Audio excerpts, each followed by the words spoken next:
I see a lot of hurdle coaches make a lot of really big but easily correctable mistakes with their hurdlers. In this video, I'm going to cover the top 6.5 of them because I don't want you to be that coach. Let's go.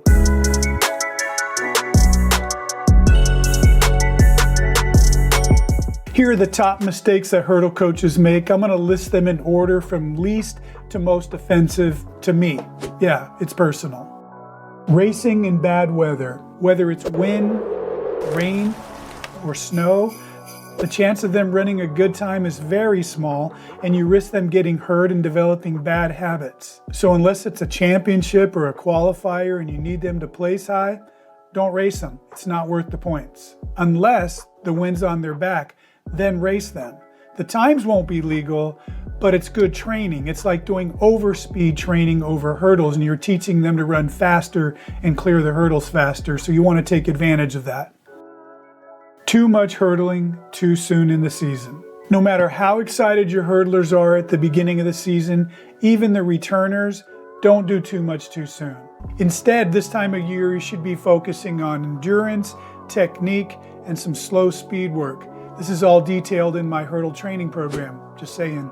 Not teaching your athletes to lead with both legs for the 300-meter hurdles. No matter how well you choreograph the steps for this race, something is going to happen. It could be fatigue, wind, rain, something. And keep in mind, a little bit of change for every step multiplied by the 15 and 20 steps that these athletes take between these hurdles, and it's going to set them off. And keep in mind, it's also a great strategy that the best athletes in the world use. Putting your hurdlers in other events. Now, I'm really not saying to not put your hurdlers in other events, but just be smart about it. For example, putting a girl who runs 100-meter hurdles to run the 200 and 400 leg of a sprint medley relay right before that race, not a good idea. Hurdling's a very technical sport that requires the athletes to be fresh so they can get their steps down perfectly and get really sharp with their technique. If they do it fatigued, it's going to mess all that up. Plus, they could get hurt. Now, here's part B, and the reason why there's 6.5 mistakes is you need to be very careful about having your hurdlers do jumping events as well. If you think about it, if they do long jump, triple jump, or high jump, the same leg that they take off in all of those events is going to be the same leg that they plant and go over the hurdle with. And so that's just a whole lot of pounding on that plant leg, and it could end up getting them hurt, maybe a stress fracture or something like that.